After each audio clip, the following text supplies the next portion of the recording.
Hello, everyone. Welcome to KTK Plus. I'm your host, Tristan Van Beem, and I have another edition of Weekend Weather Talk for you all. I know it's been a while since we've done one of these. We've had some stuff to do, but we're going right back to it right now on this edition of Weekend Weather Talk. And I brought our friend along, Mr. Braden CEO. Braden, how you doing today? I'm doing pretty good. How about yourself? I'm doing pretty good as well. I know we just had that morning show earlier in the day, and we hmm looked like we had some good weather, but we'll have to talk about that later in the show. The main thing that I want to focus on right now is those beautiful northern lights that we've been seeing in East Texas these past couple Yeah. days. I mean, Braden, what do you think of those? Did you actually go outside and see them? Well, unfortunately, I was sleeping because Oh. my schedule my schedule doesn't exactly allow me to be awake whenever everybody else was looking at the Northern Lights. But I'm glad that everybody got a taste of them hmm because I remember whenever I first saw them was actually just a little over a year ago in Okay. Oklahoma in May of 2024 when we had that last big solar storm, hmm and it was quite the sight to see. It was the reds and the pinks and all that, just like we saw here in East Texas on Tuesday night. But definitely something that is out of the ordinary that you don't typically get to experience. So, really a treat for a lot of people around here. So that's not really common for Oklahoma or honestly our area at all, or? Not really. It takes those really powerful solar storms Mm. in order to get those lights as far south as the Texas and Oklahoma areas. So you need just a lot of energy from the sun to be kind of catapulted in our direction in order to get those northern lights as far south. And we even saw some in Mexico. So that's how Mexico, strong okay. this geomagnetic storm was. So it was certainly something that is not that typical, especially this low in latitude. Well, I know that's certainly something that's not, you just said it right there, it's not common at all. But we actually had some viewers send in some photos. I'm gonna go hmm ahead and bring those up just because they're absolutely amazing and you hardly ever see these. So let's just go ahead and bring up some photos of this right now. I mean, that is just beautiful. That looks like something straight out of the Lion King movie. I don't know if I've Yeah, ever seen anything like that. And yeah, so I think we had about 7 or 8 people send us their photos. Braden, what do you think of these? yeah. I mean, just the colors, the vibrance of them. You can kind of see some of those pillars there in the lights, and that's just all that energy from the sun, the electromagnetic field around the Earth, and all of that energy that is coming from the sun is just kind of dancing in the sky there, so to speak. Mhm. And it's really just a testament to how powerful, of course, some of those geomagnetic storms can be. Because if you think about how much energy it takes to not only produce the northern lights this far south, but just to get this energy all the way from the sun to Earth, and that's a long distance. So we're talking about just quite a bit of energy there needed to produce this. And luckily, there wasn't a lot of disruptions to power infrastructure, that sort of thing. Sometimes, whenever they're extremely powerful, that's when you start getting concerns of that. But fortunately, this time it was just something pretty to look at, and we didn't have to worry about any issues such as that. But yeah, some of these pictures are just incredible. Looking there out over the lakes and just looking into the northern sky there at something you really don't get to see very often at all in this part of the world.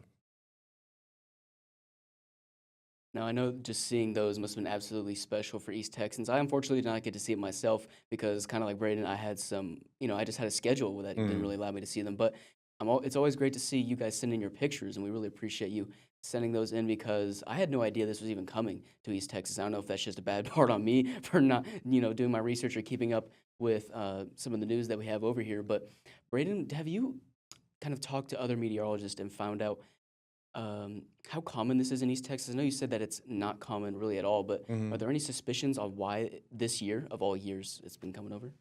So right now we're in an 11-year solar cycle. So there's normally about 11-year solar cycles, and right now we're kind of at the peak where the sun is just kind of throwing a lot of Mm, energy out at us. So we've seen these over the past couple of years that have given northern lights this far south. And with regards to, like you said, not knowing that it was coming, well, the big night was supposed to be last night, oh, Wednesday okay. night. So that is why we are not really aware of Right. sometimes whenever these things happen because they can surprise us. They can catch us by surprise, and that's exactly what happened on Tuesday night. So the big night was supposed to be Wednesday night, but it just so happened that the solar storm that came before the big one was supposed to happen ended up being a lot stronger than forecast, and so that's the one that actually provided northern lights all the way down to the Gulf Coast, and that's exactly what we saw. So it's no wonder that it caught a lot of people off guard. It caught me off guard. It caught a lot of space weather experts off guard. A lot of NASA scientists just not really that expected. And of course, it's just like forecasting the weather. It's not an exact science. You don't really know exactly what's going to happen. Things can change very rapidly. So that's exactly what we saw. And so, just like with the weather, things can change in an instant. And we've seen that before, and we'll, of course, see it again. And that's what we saw with those northern lights. And that is the reason why it just kind of snuck up on us. And we ended up seeing those northern lights really a day before we were actually supposed to. And then the main event didn't really come to fruition like it was expected to. Well, now that we've kind of reviewed just how much of a phenomenon this is, and we've got to take a look at some pictures, I'm going to actually send us to a quick break, and then when we come back, we can break down the science of these northern lights and just overall how these beautiful lights can come about in pretty much looks like anywhere in the world, Yeah. honestly. So I'm going to go ahead and take us to a quick break, and then when we come back, we'll break that down.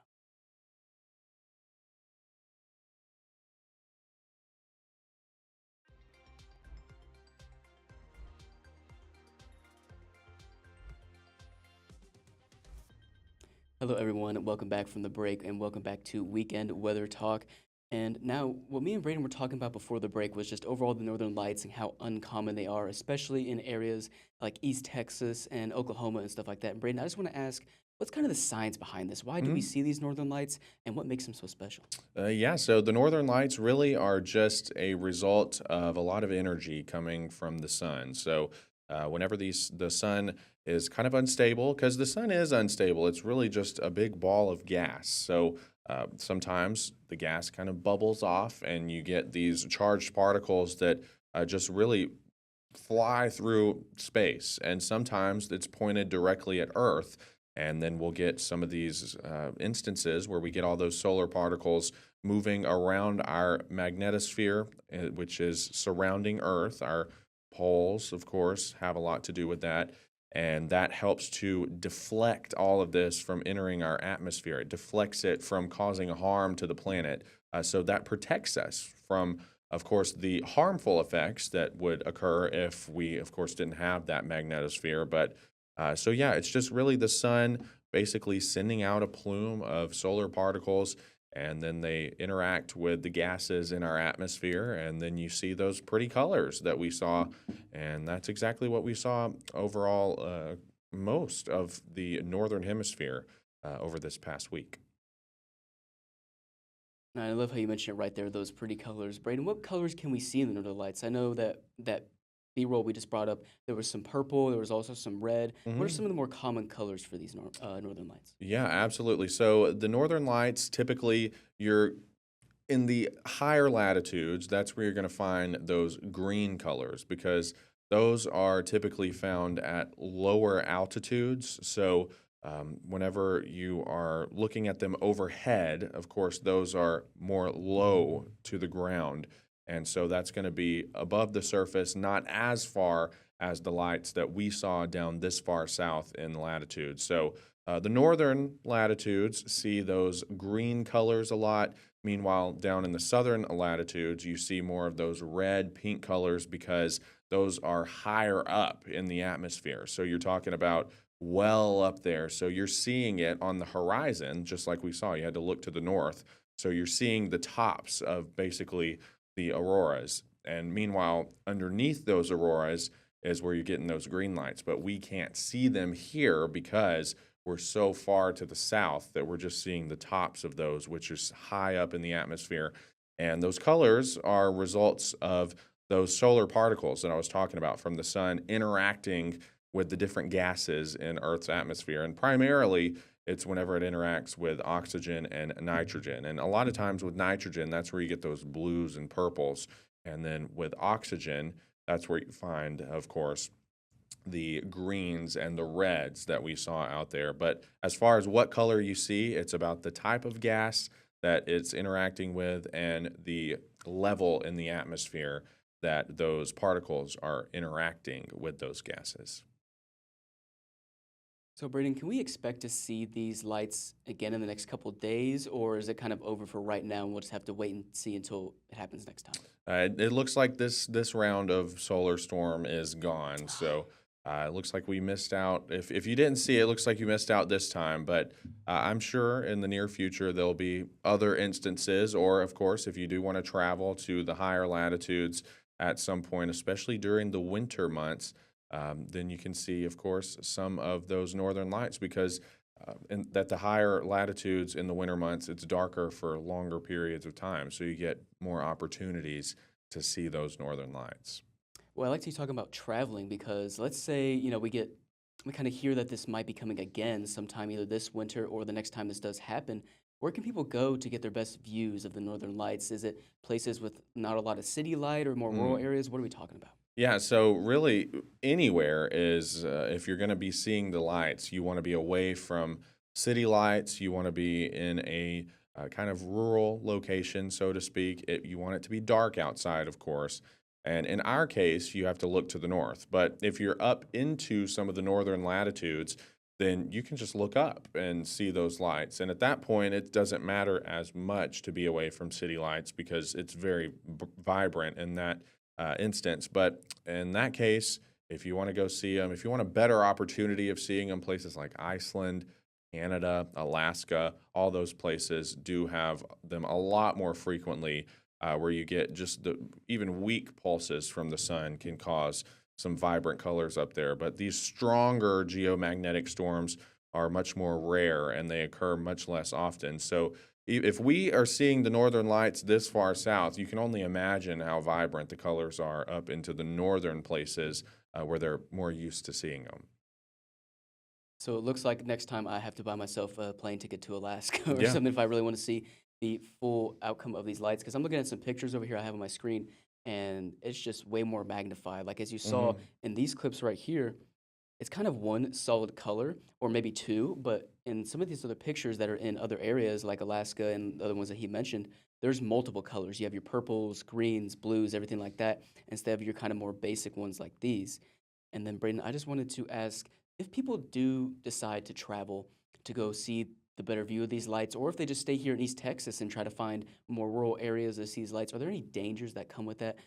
Do these lights pose any sort of danger to anyone's safety? Well, as far as any safety issues for us, no. Of course, you just want to be aware of your surroundings if you're out in a rural area at dark. But as far as the lights themselves posing any safety issues, it's really just has to do with how strong that geomagnetic storm is. And if it does indeed um, prove to show lights as far south as they do here, if we see them here, then that's when you do have to start worrying about maybe some satellite issues, some GPS issues, maybe some power grid issues. But this solar storm in particular wasn't quite strong enough to start causing any of those issues. But back in the 1800s, down in Cuba, there was northern lights from what was called the Carrington event. And that one, of course, the power grid was in its infant stages back in the 1800s, but still, there was some power grid issues, all that stuff and effects were felt from that storm that caused, of course, those very vibrant colors as far south as the Caribbean. So, whenever you're seeing the pretty colors this far south, you do have to also remember the fact that, oh, it might have implications on GPS and power and stuff like that. But luckily, we did not see that this time around. Well, thank you, Braden, for breaking that science down for us. And now I'm going to go ahead and send us to another break. But whenever me and Braden come back, we will sure to talk a little bit more about the Northern Lights, just a little bit, because there are some more things. But then also stick around because Braden's going to have an updated weather forecast for you all going into our weekend. Stay with us.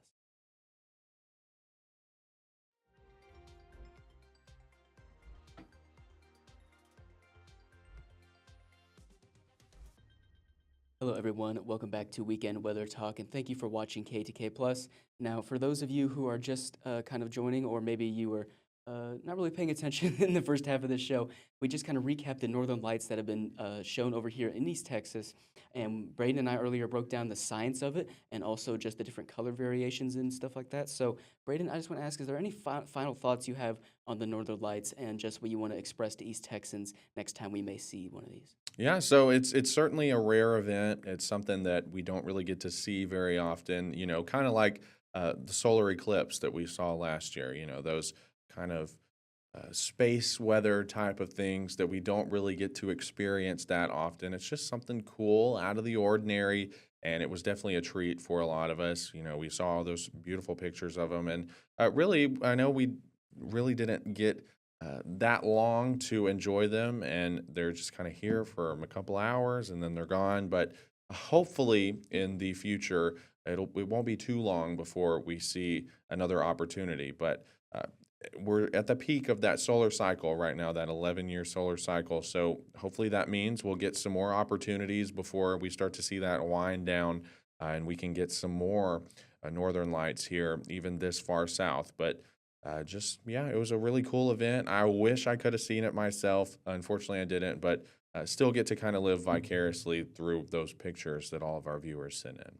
Awesome. Well, thank you so much for your knowledge on the Hmm. Northern Lights and bringing that to us. Fortunately, though, we do have to move away from that topic and bring us into our expected weekend weather and possibly some weather going into next week. So, Braden, you're the weatherman. I'm going to go ahead and let you do your thing. Yeah, absolutely. And just before we get into, of course, the weather forecast there, here's a look at where we saw those auroras as we went through Tuesday evening and night. You can see where they were overhead, more towards the northern tier of the U.S. And then where we saw them on the horizon was down into places like Oklahoma, down towards Texas, New Mexico, California, even into Mexico, where we saw some of those northern lights. Even Florida got a chance to see some of those. So, just a very interesting event that we don't really get to see often at all. Certainly was out of the ordinary and just a treat for a lot of people to be able to take some of those pretty pictures and stuff. So, yeah, that's a look at where we saw those northern lights.